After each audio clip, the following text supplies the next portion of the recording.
Welcome back to Big Up Dollar Big Diggin', where I troll the internet for cheap drum and bass records mostly, but we keep it real and try to do any sort of electronic music.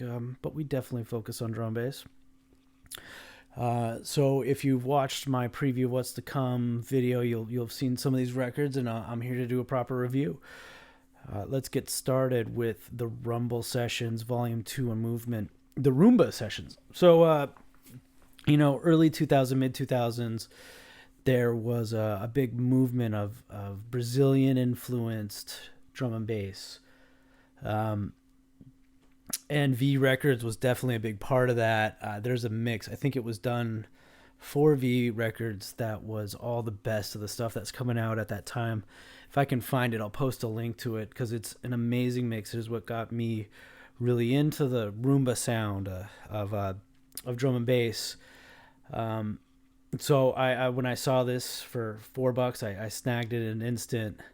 We've got Pat Life, Indextrous, Easy Rollers, Supply and Demand, Ed Funk and Mace remix. Not sure if you can see that. And then DJ SUV from Full Cycle Comics remix. Pat Life and Dexterous made Into Baha'i. I'm probably slaughtering the way that is said. Featuring MC Fats and Cleveland Watkis. So those are some big names in the MC world. And you're not going to find too many records with Cleveland Watkis on it. So that being said, this isn't my favorite song on this EP. It gets a little repetitive. It definitely is trying to get that flamenco groove for the drums, and I don't know if it does it successfully. Pat Life is from Brazil, so I can't really, criticize his how authentic that is, but it's all right. I think my favorite part actually is Fats and Watkis on the track. This is kind of like, cheap. I'd say pick it up. B-side, same with that. It's Easy Rollers. Now, I really like Easy Rollers, kind of atmospheric stuff and kind of jungly stuff. And this was kind of their take on the Roomba sound, and I don't think it's terribly successful. It's a little boring and a little repetitive. So I'm not hating, but this tune it's like old man drum and bass. It's like kind of like the stuff I'd expect my grandpa to be listening to in an elevator. Which sounds so harsh. I'm not trying to be harsh because I love Easy Rollers, but they missed the mark on this one. Seaside, Supply and Demand, Delicious, Ed Funk and Mace remix. Honestly, not too familiar with Supply and Demand or Ed Funk and Mace. I know I have other records by Mace, but obviously he hasn't set a big mark in my brain because I can't think of a single tune he's done. That being said, it's like a 90s take on R&B with some flamenco parts. It sounds dated, but in a fun way. I'm sure it wasn't dated at the time. It reminds me of like Brandy and Monica type R&B, just over drum and bass. In the later half of the song, there's this great vibraphone solo melody that's going on, and man, if I could just get that over some drum and bass chopped up a little bit more, that would be an amazing tune. Wherever they got that sample or if they recorded it is great. And then the D side, the D side by DJ SUV, Comics remix. So SUV and Comics are artists I keep an eye out for, no matter what. Cheap, full price, regular price, because they have done amazing work. throughout their careers. Comics album on Metalheads is one of the great classic drum and bass albums of all time. And this is the song why I picked this up. It's pure summer vibes, drum and bass. Brazilian vocals over warm bass, flamenco drums. I don't think it sounds too dated. This one could still be dropped and do some damage. So would I pick this up for just a couple bucks? Yeah, I would. I'll try to keep it a good copy like this one. This one's just barely damaged. The vinyl is gorgeous. It's definitely worth like $5. It's 2 plates, 4 songs. I wouldn't go too much over $5 for this one, but I'd pick it up. Next, as you'll kind of notice, I've been trying to kind of collect L plates.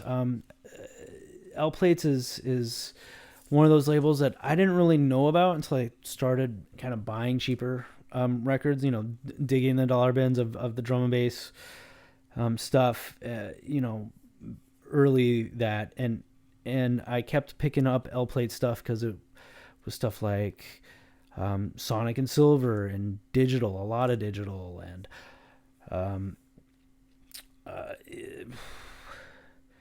other artists that were kind of associated with those people, and it was a sub-label of Trouble on Vinyl. So I'm now to the point where like I want to get the whole catalog. I think I'm a little over halfway, and these Silver tunes are pretty great. I like the fact that it's so soon after they broke up from Accidental Heroes, who had some huge tunes that they put it from him. 1991 is kind of like I think it was his take on the jungle sound at the time. It's a heavy amen smasher, big bass. L Plates is really known for those heavy, break heavy, huge 808s, kind of proto post jungle sounds. It's a great tune. It does sound a little generic at times, but I think that's kind of in retrospect. I think if I heard this coming out in 2002 or 3, whenever it came out, I'd be pretty amazed by this tune. I think it would be something I'd be on the lookout for. And then the A side is like his take on what I would call the hospital sound of the time. It sounds like a hospital tune. It's definitely like a liquid tune that it sounds like he's trying to copy somebody else. It's still a decent song. Nothing wrong with it, but it's him trying to take on another sound that he wasn't really doing at the time. Would I pick this up for $2? Which I think all the records I'm showing you here tonight, I picked up for $2 a piece. This one, in my opinion, is definitely a $2 grab. There's no way you could get these tunes for $2. You can't find it on. Same with the last one. You can't find these on Spotify. You can't find them anywhere. I definitely think this is not something you should pass up on if you ever see it cheap. Next, we have another 2-plate EP by Ray Keith, Dread 50, A Decade of Dread Part 1. So, honestly, Ray Keith, even though I know he's super legendary in drum and bass, and Dread records are something that I've never really dove into. For whatever reason, I kind of avoided them. Like, I didn't think it was stuff I was into. And then I started following Ray Keith on Instagram because I'm always interested in what's going on in drum and bass world, even if I'm not a club goer anymore. And first thing, Ray Keith has the best beard in drum and bass.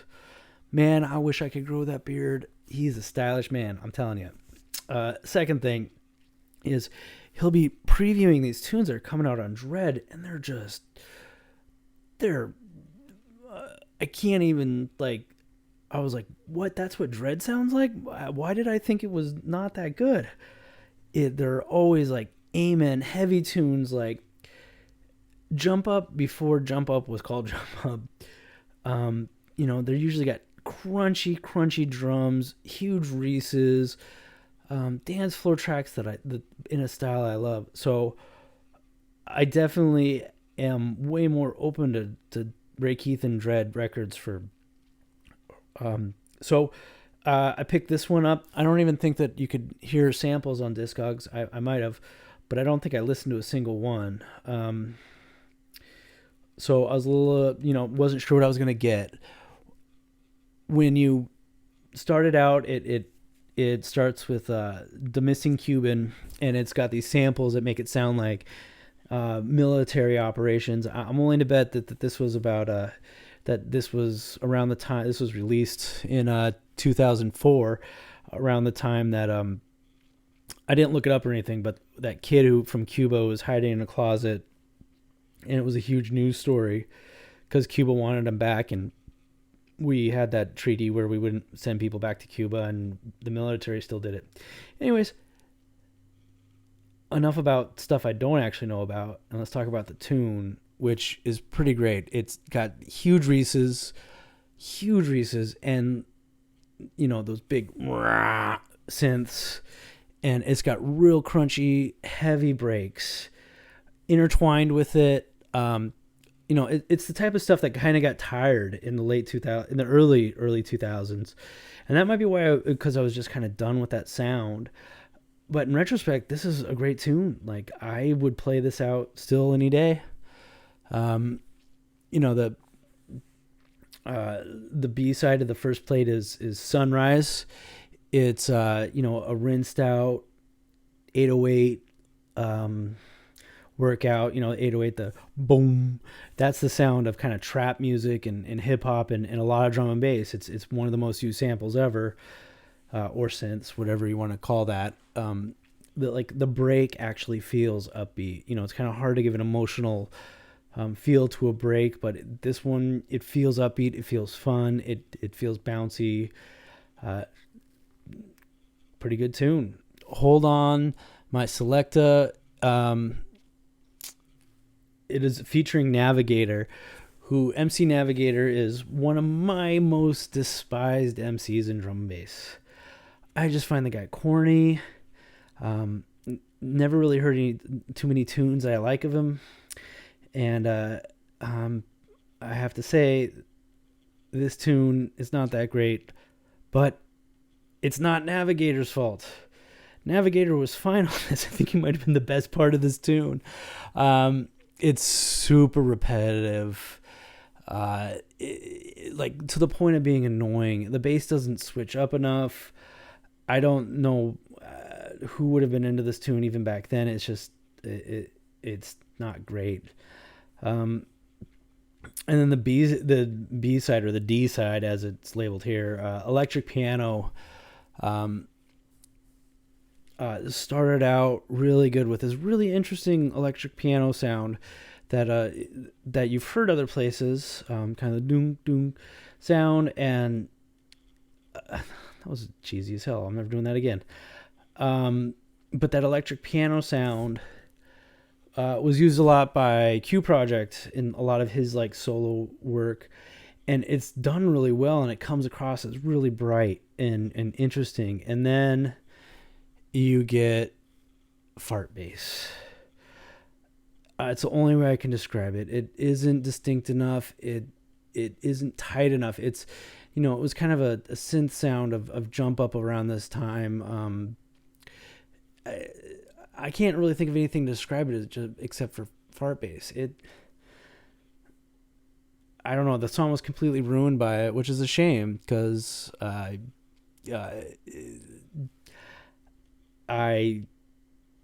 wanted to like it from that intro, that piano sample, but the fart bass, even like, I can't imagine being in 2004 when this was released and not thinking that sounded dated as hell even then. Next up, we have Utah Jazz on the Utah Jazz label, which apparently only had 4 releases. I'm kind of surprised because Utah Jazz has been very consistent in releasing material since the mid 90s all the way up until like a year or two ago when he seems to have dropped off the planet after his last album. Decent art. I really dig the Fnord on there. So the A side is a tune called Eye Popping or Eye Magic Popping. It's got, you know, some samples you probably recognize from cop movies. I can't remember the name of the movie, and I should have written it down. That's dumb. But the you know, this one suffers from a bad mixdown. It might be a bad pressing. It's totally possible. It just sounds muddy, and the bass doesn't really work with the drums. I don't know. I didn't get this tune at all. Overall, I usually like Utah Jazz. Doesn't mean that, you know, you can't release a bad tune every once in a while. In fact, it was so bad that I was kind of wondering why I thought I would pick this up until I heard the B-side, which is called Left, Right, Center. This is the type of tune that I'm looking for with this. This was crazy interesting. I'm sure it's hard to mix, but it's got these kind of like disco-y samples that really remind me of Daft Punk. You know, Daft Punk heavily borrowed from disco, and it's got a Led Zeppelin sample of what's his face screaming that's filtered. The drums are not non-typical. Super interesting, super great tune. I wish this one had gotten more play back in the day. It super fascinating stuff. This is a treasure at $2. You know, it may not be the biggest club track, but very cool release. I mean, I picked this up for $2. It's in basically mint condition. That's awesome. This is the type of thing that we're looking for. Last but not least, is this record that has no label.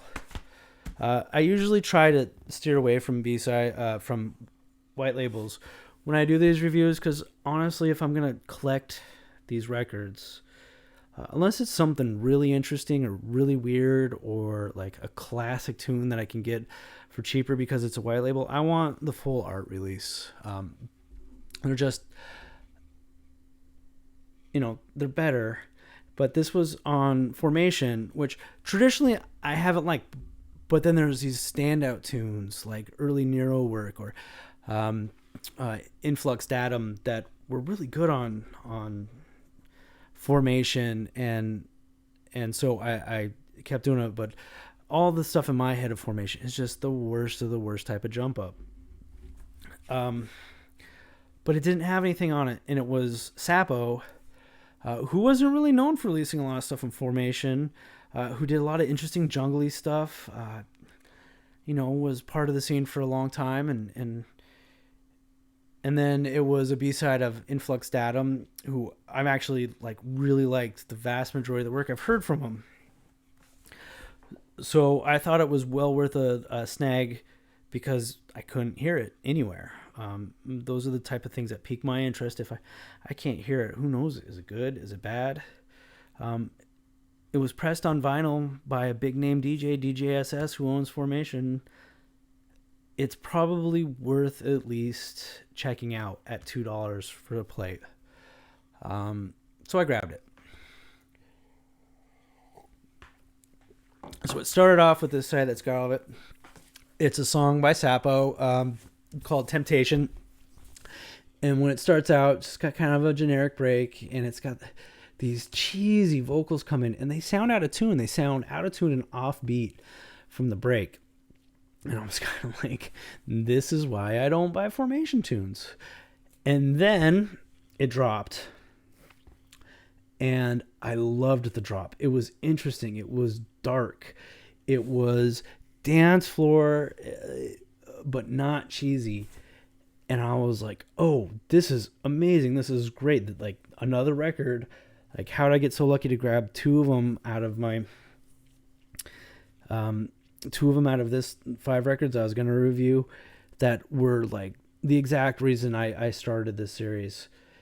And then the vocals come back in and it's cheesy again. If I would definitely mix this tune, but I definitely would make sure that it's like dropped after the vocals cut out and before the vocals cut back in, because they just did not sound right. But overall, the production of this track was pretty amazing. And then the B-side is a tune called MUSIC Music by Influx Datum. As I said, I really liked almost everything I've ever heard from the guy. So it was why I picked it up. And this tune is amazing. The breaks have layers that keep on adding to it and removing it. It's really upbeat and bouncy. Good dance floor track. It kind of reminds me a little bit of Crystal Method, like influenced drum and bass. The vocals are clear and crisp, and they spell out music throughout the song. Once again, this is the type of tune I'm exactly looking for when I'm doing these dollar bin digs, like classics that are just massively overlooked because of because of the temperature of the, what was trendy at the time, or because the DJs I wasn't listening to weren't into it. This is not music that should be forgotten, and I'm afraid that it has been, or it will be, which is why you should run out and buy yourself a copy of this. I know you can find copies of it cheap on Discogs. It's well worth the $2. Well worth $2. Can't recommend it enough. Anyways, if you're digging what we're doing, make sure to like and comment, and let me know what you think I should do next. So, with Pop. So I know that